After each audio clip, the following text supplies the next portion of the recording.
चलिए दोस्तों, आज हम लोग बातचीत करने वाले हैं 3 मोस्ट इंपॉर्टेंट सेंट्रल आइडिया के बारे में। जी हाँ दोस्तों, जो आपके क्लास 12th इंग्लिश के लिए बहुत ही ज़्यादा इंपॉर्टेंट टॉपिक है।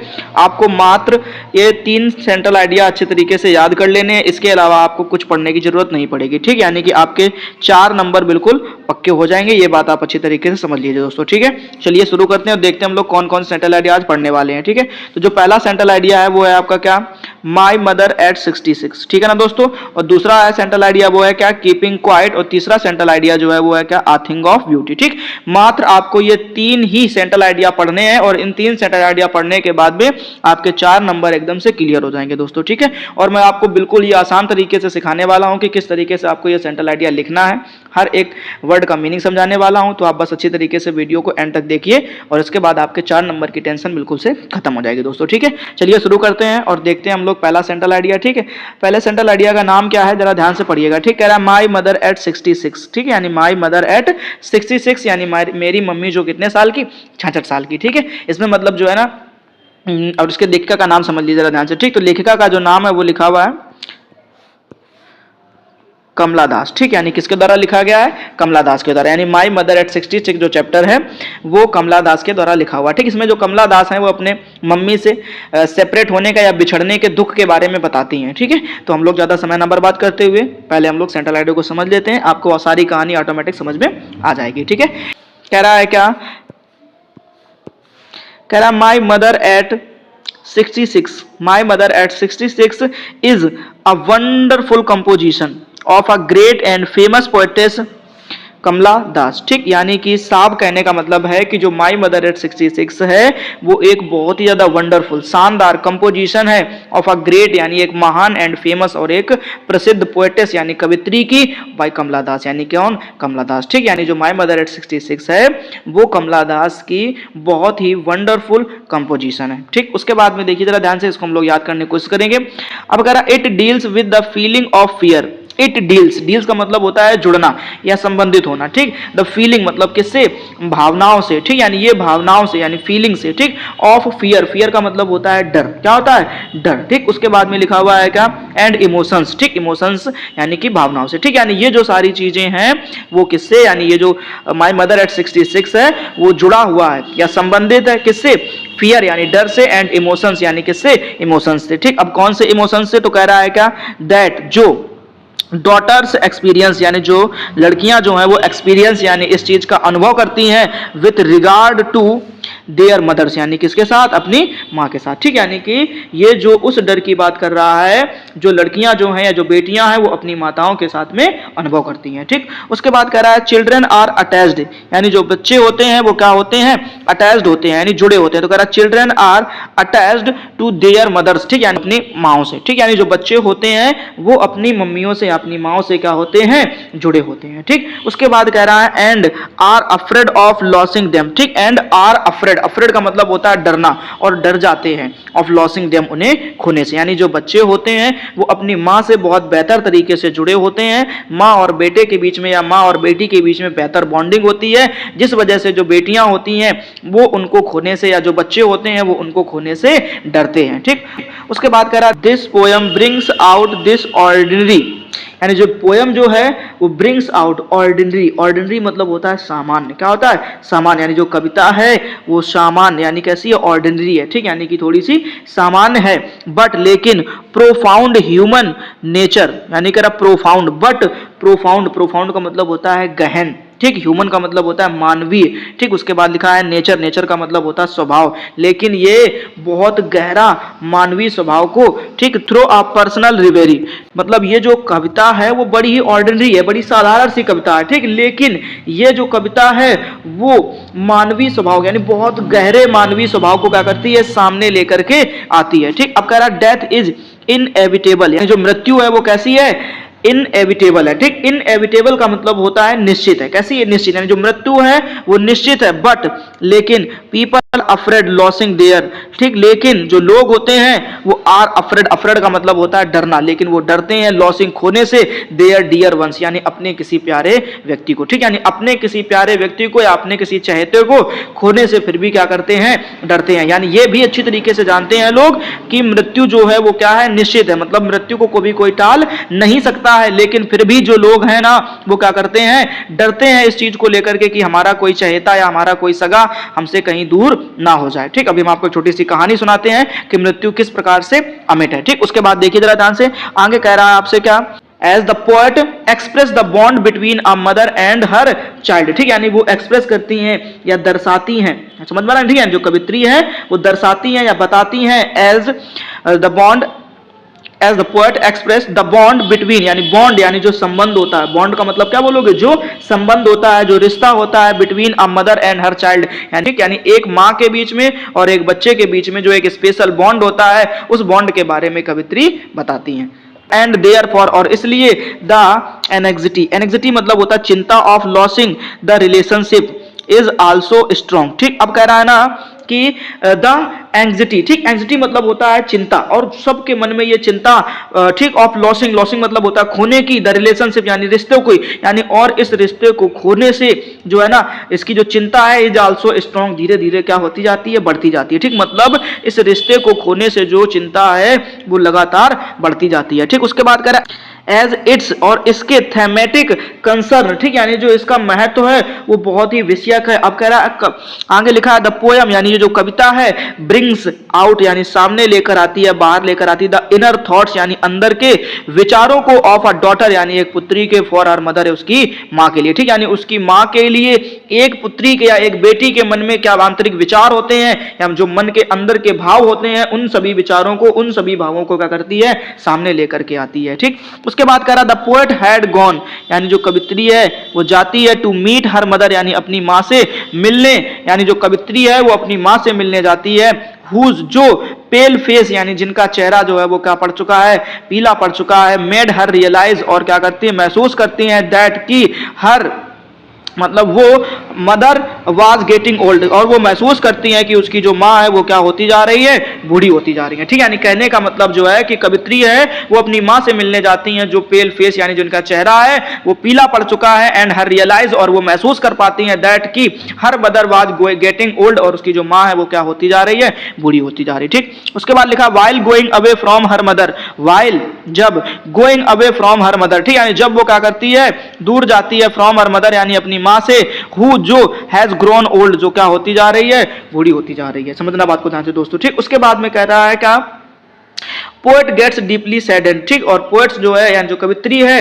गेट्स डीपली सैडेंड, और वो बहुत ज्यादा क्या होती जा रही हैं, दुखी हो जाती हैं। ठीक है, यानी जब वो इस बात को महसूस कर पाती हैं कि उसकी माँ जो है वो हमसे धीरे धीरे दूर हो जाएंगी, उस समय कवित्री जो है वो सोच सोच करके बहुत ही ज्यादा दुखी हो जाती है, यानी जो कमला दास है वो सोच करके बहुत ज्यादा दुखी हो जाती है। दोस्तों आई होप आप लोगों को ये जो सेंट्रल आइडिया है वो बहुत अच्छी तरीके से समझ में आ गया होगा। ठीक, अब हम लोग छोटी सी कहानी सुन लेते हैं क्या, कि हमने भी आपको थोड़ी देर पहले बताया कि जो मृत्यु है वो अमिट है। ठीक, इसको कोई मिटा नहीं सकता, इसको कोई टाल नहीं सकता दोस्तों। ठीक, 100% मृत्यु आनी ही आनी है। ठीक, अब जैसे छोटी सी कहानी समझिएगा क्या, कि एक बारी एक तोता होता है, ठीक, और उसका एक बेहतर दोस्त होता है गरुड़।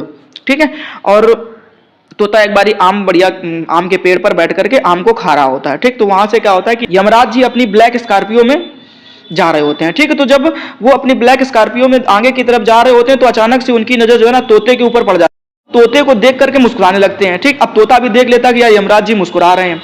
अब ये बात तोते को मन में घर कर जाती है और बड़ी उसको टेंशन देने लगती है, यार कि यार यमराज जी क्यों मुस्कुरा करके गए हैं। अब उसको इतनी टेंशन होती है कि कहीं ऐसा तो नहीं है कि यमराज जी ने हमारी व्यवस्था कर दी हो, समझ आ रहा। ठीक है, तो इस चीज को लेकर के वो फिर अपने दोस्त के पास, गरुड़ के पास में जाता है और दोस्त से पूरी कहानी बताता कि यार ऐसा ऐसा हुआ। तो गरुड़ कहते हैं कि तुम टेंशन मत दो दोस्त, मेरे होते हुए तुम्हें यमराज तो छू भी नहीं सकता है। ठीक, तो उन्होंने फिर क्या, मतलब उस गरुड़ ने क्या करा कि उसको अपनी पीठ में बिठाया, और पीठ में बिठाने के बाद उसको 7 समुंदर यानी हजारों किलोमीटर दूर जाकर के एक छोटी सी गुफा में छोड़ दिया। बोला कि तुम यहीं पर बने रहना, समझ में आ रहा। ठीक, यहाँ पर तुम्हारे पास जो है यमराज आ भी नहीं सकता, वो आपको ढूंढ भी नहीं पाएगा। समझना बात को ध्यान से दोस्तों। ठीक, तो तोता कहता ठीक है मैं बना तो रहूंगा, लेकिन मेरे मन में जो दुविधा है उस दुविधा को दूर करो मेरे दोस्त। हाँ, इस बात का क्लियर पता करो कि यार वो मुस्कुरा क्यों रहे थे। जरूरी थोड़ी ना कि मेरी मौत ही लिखी हो। उन्हें सोचा कि मतलब ये बात पूछ करके आओ उनसे कि एक बारी कि यार ये मुस्कुरा क्यों रहे थे। ठीक है, तो फिर जो गरुड़ देवता होते हैं ना, वो जाकर के यमराज से मिलते हैं जाकर के। ठीक, अब वो जब अपने हेलीकॉप्टर से जाते हैं और मिलते हैं जाकर के यमराज से, तो यमराज जब उनसे पूछते जाकर के यमराज जी से कि यार एक बात बताओ तो मुझे कि तुमने तोते को देखा था। बोले कौन तोता? बोले वही तोता जो यहाँ अभी डाल के आम के पेड़ पे बैठा हुआ था, उसको आप उसने मतलब उसको देख करके आप मुस्कुराए क्यों थे? उस चीज का हमें जवाब दीजिए जरा ध्यान से। ठीक, तो उन्होंने कहा बस कोई खास बात नहीं थी, मैं ये सोच रहा था कि यार ये जो तोता है मतलब अभी से कुछ समय के बाद ना, मतलब 8-10 घंटे बाद में ये एक दूर सा समंदर पार हजारों किलोमीटर दूर एक छोटी सी गुफा में एक बिल्ली के द्वारा मारा जाएगा, एक बिल्ली के द्वारा मारा जाएगा। ठीक है, तो मैं यही सोच रहा था कि यार ये अभी यहाँ बैठ करके आम खा रहा है बड़ी मस्ती से, और हजारों किलोमीटर दूर इतनी जल्दी वहां पे कैसे पहुंच जाएगा? क्योंकि तोता उतनी लंबाई जो है ना, उतनी ज्यादा दूरी तक उड़ नहीं पाता, ये समझना। ठीक, मतलब तोता थोड़ा बहुत उड़ता है फिर उसके बाद आराम करना चाहिए। ठीक, तो कहता है ये 7 समुंदर दूर उतनी गुफा में ये पहुंच कैसे जाएगा? मैं इस चीज को लेकर के बड़ा सोच में पड़ा हुआ था, इसलिए मैं मुस्कुरा रहा था। ठीक, अब गरुड़ देवता टेंशन में, बोले यार छोड़ के तो हम ही आए, समझे बात को, छोड़ के तो हम ही आए, तो मतलब बड़ा बुरा होने वाला है।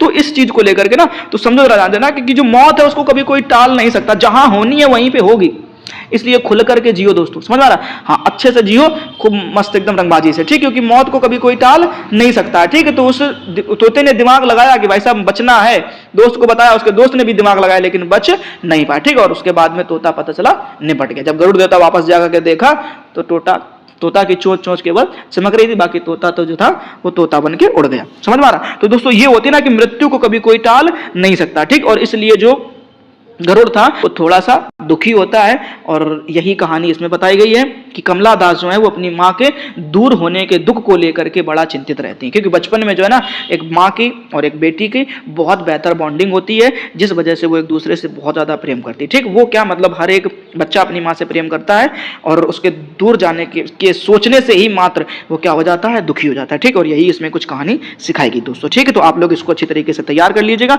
और हम लोग देखते हैं अब नेक्स्ट सेंट्रल आइडिया को दोस्तों। ठीक है, एक अब नेक्स्ट सेंट्रल आइडिया जो है वो आप देख पा रहे होंगे, लिखा हुआ है कीपिंग क्वाइट। ठीक है ना दोस्तों, कीपिंग क्वाइट। ठीक, लेखक का नाम है पैब्लो नेरूडा। ठीक, बहुत ही ज्यादा इंपॉर्टेंट सेंट्रल आइडिया है दोस्तों। ठीक, हमने आपसे बोला ना शुरुआत में ही मैं बता चुका हूं, आपको सिर्फ 3 सेंट्रल आइडिया याद करने हैं। ठीक, अब इन तीनों सेंट्रल आइडिया में ये दूसरा मोस्ट इंपॉर्टेंट सेंट्रल आइडिया है, इसको बहुत अच्छी तरीके से याद रखना। ठीक, और सबसे जो इंपॉर्टेंट कहानी है वो ये है कि आपको बहुत अच्छी तरीके से ये पहली वाली लाइन रट लेनी है दोस्तों। ठीक, अगर आपने ये पहली लाइन लिख दी ना, तो ये समझ लीजिए जरा ध्यान से क्या कि आपको 100% एक नंबर मिलने वाला। ठीक, उसके बाद अगर आप कुछ भी नहीं लिखेंगे तब भी कोई फर्क नहीं पड़ता, तब भी आपको एक नंबर मिलेगा। ठीक, यानी कहने का मतलब क्या है कि ये जो लाइन है वो बहुत ज्यादा इंपॉर्टेंट है। लाइन क्या है? कीपिंग क्वाइट, ध्यान समझिएगा क्या लिखा हुआ है, keeping quiet. Keeping quiet is a wonderful composition, यानी जो कीपिंग क्वाइट है वो एक वंडरफुल कंपोजिशन है ऑफ अ ग्रेट, यानी एक महान एंड फेमस और एक प्रसिद्ध पोएट यानी कवि की नाम है पैब्लो नेरूडा। ठीक, यानी जो कीपिंग क्वाइट है वो पैब्लो नेरूडा की एक वंडरफुल कंपोजिशन है। ठीक है ना दोस्तों, उसके बाद में नेक्स्ट लाइन में देखिए कह रहा है द पोयम एम्फेसाइजेज। हर एक लाइन को बेहतर तरीके से पढ़िए, अच्छी तरीके से याद रखने की कोशिश करिए। कह रहा है द पोयम एम्फेसाइजेज, यानी ये जो पोयम है वो हमें एम्फसाइज करती है। एम्फसाइज का मतलब होता है जोर देती है। द नीड का मतलब होता है आवश्यकता पर। टू कीप साइलेंट, यानी क्या रहने के लिए, शांत रहने के लिए। ठीक, फॉर अ मोमेंट, यानी एक क्षण के लिए, यानी एक क्षण के लिए शांत रहने की जो जरूरत है उस पर हमें क्या करती है, जोर देती है। एंड डू नथिंग, और कुछ ना करने पर। ठीक, यानी कहने का मतलब है कि ये जो कविता है वो एक क्षण के लिए चुप रहने और कुछ ना करने की आवश्यकता पर जोर देती है। ठीक, उसके बाद में लिखा हुआ इट, यानी यह कॉल्स फॉर सेल्फ इंट्रोस्पेक्शन। यह जाने के मोस्ट इंपॉर्टेंट वर्ड लिखा है सेल्फ इंट्रोस्पेक्शन। इसका मतलब क्या होता है, आत्मविश्लेषण करना। क्या करना, आत्मविश्लेषण करना। ठीक, यानी ये जो है वो कॉल्स यानी प्रेरित करती है फॉर सेल्फ इंट्रोस्पेक्शन, यानी किस पर, सेल्फ इंट्रोस्पेक्शन यानी आत्म विश्लेषण करने के लिए ये जो कविता है वो हमें प्रेरित करती है। ठीक, उसके बाद कह रहा सो दैट, ताकि।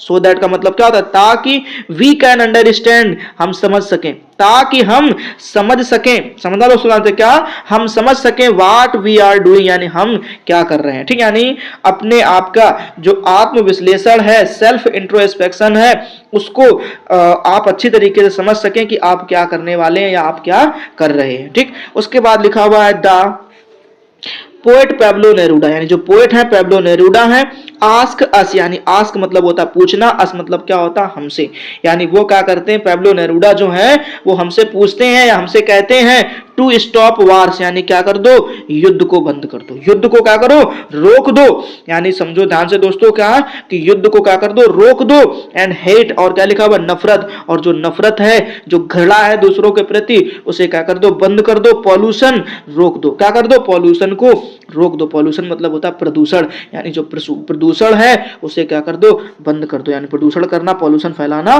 बंद कर दो। उसके बाद कह रहा किलिंग ऑफ एनिमल्स, और जो जानवर हैं उनको मारना क्या कर दो, बंद कर दो, यानी जानवरों को मारना बंद कर दो, एंड हर्टिंग आवरसेल्व्स, ठीक, और स्वयं को भी चोट पहुंचाना, और स्वयं को चोट पहुंचाना, एज वेल एज, और साथ साथ अदर्स, दूसरों को भी चोट पहुंचाना क्या कर दो, बंद कर दो। यानी कहने का मतलब साफ है, जो पेब्लो नेरूडा है वो हमसे कहते हैं स्टॉप वार्स, यानी युद्ध करना बंद कर दो, हेट घड़ा करना बंद कर दो, पॉल्यूशन प्रदूषण फैलाना बंद कर दो, किलिंग ऑफ एनिमल्स, और जानवरों को मारना बंद कर दो, एंड हर्टिंग आवरसेल्व्स, और स्वयं को भी चोट पहुंचाना बंद कर दो, एज वेल एज, और इसके साथ साथ अदर्स, दूसरों को भी चोट पहुंचाना बंद कर दो दोस्तों, ठीक। उसके बाद कह रहा ही वांट्स अस, यानी वो चाहते हैं अस हमसे, to spare some time, to spare, spare मतलब होता है व्यतीत करना, यानी वो हमसे चाहते हैं कि कुछ समय निकाल करके, टू गो डीप, यानी कहां पर, गहरा, इनटू द सोल, सोल का मतलब होता है दोस्तों आत्मा, क्या होता है, आत्मा, ठीक, यानी क्या कि कुछ समय निकाल करके, जो समय है उसको निकाल करके आप क्या करो, अंतर आत्मा, यानी सॉल का मतलब क्या बोलोगे, अंतर आत्मा, यानी अंतर आत्मा की गहराई से देखें, यानी कुछ समय निकाल करके आप अंतर आत्मा की गहराई से देखें, ठीक। उसके बाद कह रहा फॉर नेरूडा, यानी नेरूडा के लिए silence is a universal language, यानी जो शांति है वो जो क्या है, यानी जो शांति साइलेंस है वो क्या है, एक यूनिवर्सल लैंग्वेज है, एक सार्वभौमिक भाषा है, ठीक। और लिखा एंड हैंस, और इसलिए व्हेन, जब साइलेंस प्रिवेल्स देयर, ठीक, और इसलिए जब साइलेंस यानी जो मौन है या जो शांति है, प्रिवेल्स यानी व्याप्त होती है, देयर यानी यहाँ पर, ठीक। तो कह रहा नो लैंग्वेज, और उसके बाद कह रहा जब शांति व्याप्त होगी तो there will be no language, ठीक, तो फिर कोई भाषा नहीं होगी, बैरियर्स यानी क्या करने में, बैरियर्स, बैरियर्स का मतलब होता है बाधा या रुकावट, ठीक, तो फिर कोई भी भाषा जो है वो रुकावट नहीं बनेगी, ठीक, और मिसकम्युनिकेशन, ठीक, और कोई भी मिसकम्युनिकेशन नहीं होगा या कोई भी गलत संचार नहीं होगा दोस्तों, ठीक।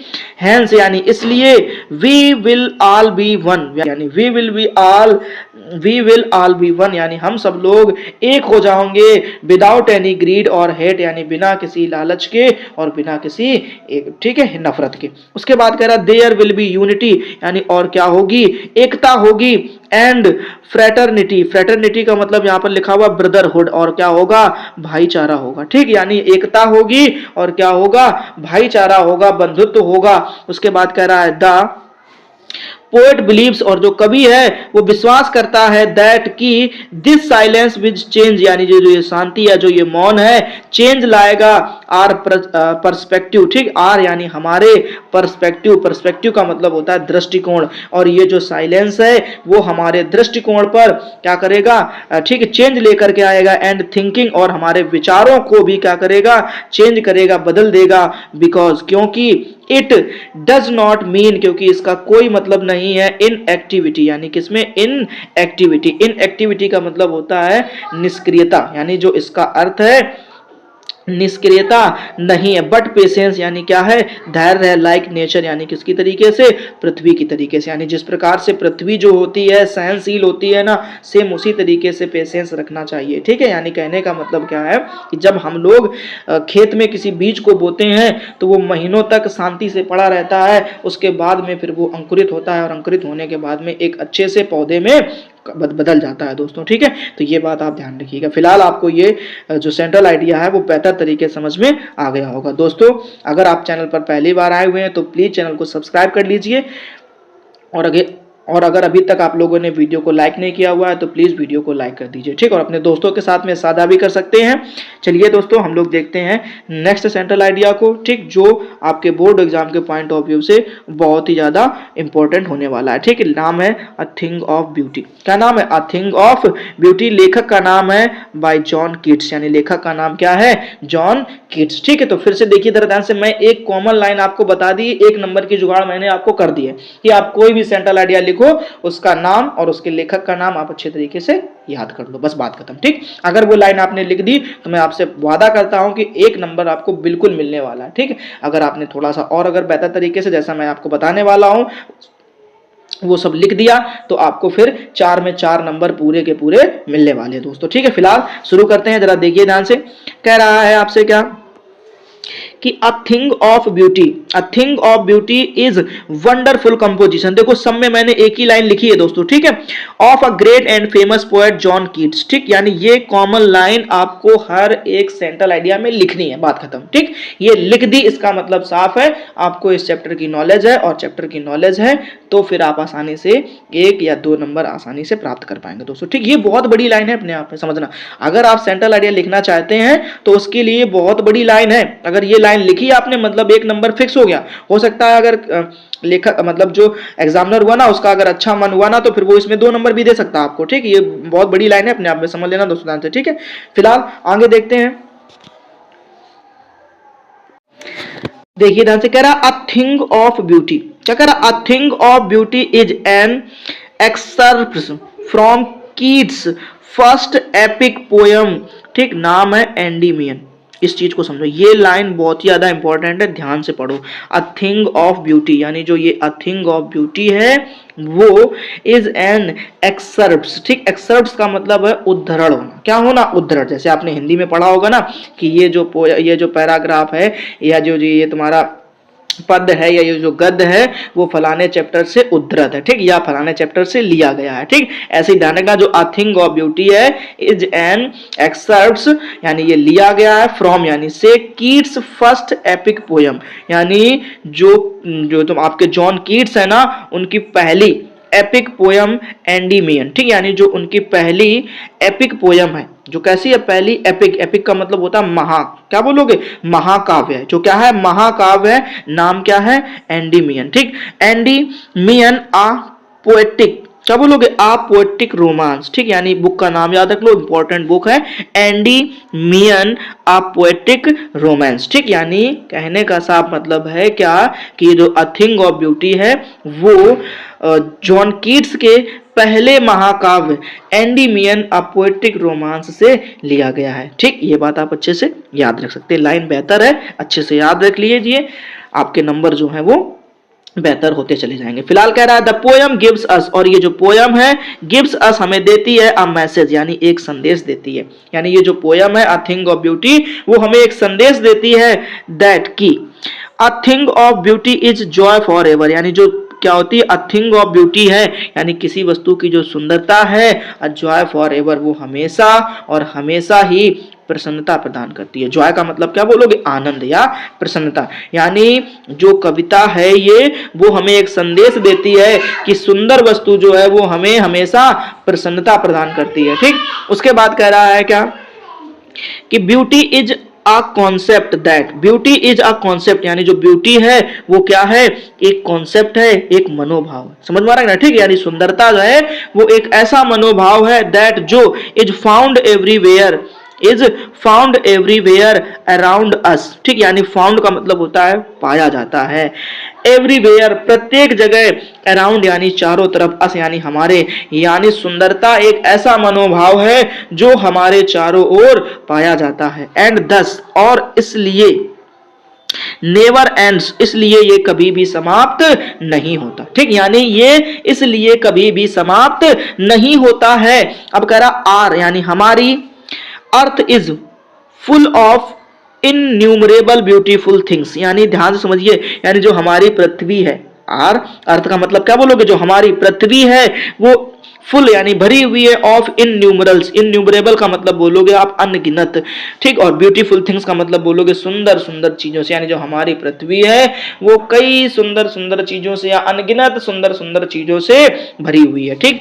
दैट जो are a part of nature, जो प्रकृति का एक क्या है, हिस्सा है, पार्ट है, समझ आ रहा, ठीक, जो प्रकृति का एक हिस्सा है। उसके बाद में लिखा हुआ है क्या, in addition, in addition, in addition का मतलब होता है इसके साथ साथ, इसके साथ ही। उसके बाद कह रहा इवन आर माइटी एंसेस्टर्स, ठीक, क्या कह रहा है, इवन आर माइटी एंसेस्टर्स, ठीक, एंसेस्टर्स का मतलब होता है पूर्वज और माइटी का मतलब होता है महान, और इसके साथ साथ यहां तक कि हमारे महान पूर्वज, उसके बाद लिखा है देयर स्टोरीज, और उनकी कहानियां, एंड ऑल थिंग्स यानी और सभी चीजें रिलेटेड जुड़ी हुई हैं, टू देम उनसे, आर थिंग्स यानी जो चीजें हैं, और ब्यूटी यानी कैसी, सुंदरता की, ठीक है, जो सुंदरता की चीजें हैं वो क्या है, इन सबसे जुड़ी हुई हैं, संबंधित है। यानी कहने का मतलब साफ है कि इसके साथ ही यहां तक कि हमारे महान पूर्वज, उनकी कहानियां और उनसे संबंधित जो चीजें हैं वो सुंदरता की वस्तुएं हैं, ठीक। उसके बाद कह रहा है 10 यानी इस प्रकार, beauty and all beautiful things यानी सुंदरता और सभी सुंदर वस्तुएं, are like an endless fountain, वो क्या है, एक एंडलेस, एंडलेस का मतलब होता है जो कभी ना समाप्त हो, यानी कभी ना समाप्त होने वाला फाउंटेन है, यानी झरना है। फाउंटेन का मतलब क्या होता है, झरना है।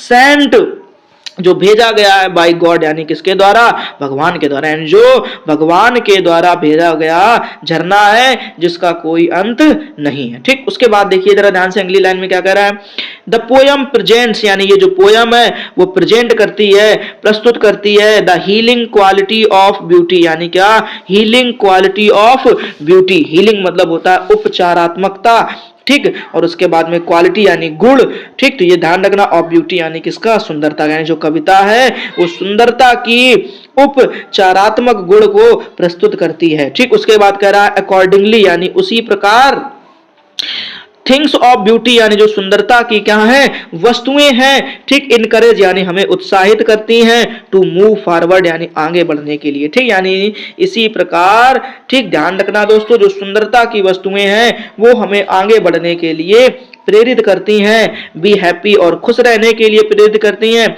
एंड बी पीसफुल और शांत रहने के लिए प्रेरित करती हैं, ठीक। उसके बाद कह रहा it moves away the pale, ठीक, और हमारे जीवन से मूव अवे, अवे मतलब होता है दूर कर देती हैं, द पेल ऑफ माइजरी, ध्यान रखना है क्या, कि जो माइजरी यानी जो कष्ट है, ठीक, सौरो और जो क्या है, दुख है, यानी जो हमारे जीवन में माइजरी यानी कष्ट है, सौरो यानी जो दुख है, एंड डिसअपॉइंटमेंट्स यानी जो निराशाएं हैं, ठीक, वो क्या करती हैं, दूर कर देती है, फ्रॉम आवर लाइफ हमारे जीवन से। समझ में आ रहा दोस्तों क्या, कि ये जो सुंदरता है, वस्तुओं की जो सुंदरता है वो हमारे जीवन से कष्टों को, दुखों को और जो निराशाएं भरी हुई हैं उन सबको क्या कर देती हैं, हमारे जीवन से दूर कर देती हैं दोस्तों, ठीक है। आई होप आप लोगों को ये तीनों के तीनों सेंट्रल आइडिया बहुत बेहतर तरीके समझ में आ गए होंगे। दोस्तों एक वादा कीजिए आप हमसे कि आप ये तीनों सेंट्रल आइडिया पूरी ईमानदारी के साथ में तैयार कर लेंगे, ठीक। एक वादा मैं आपसे भी करता हूं कि आपको इन तीनों सेंट्रल आइडिया को तैयार करने के बाद में 4 नंबर की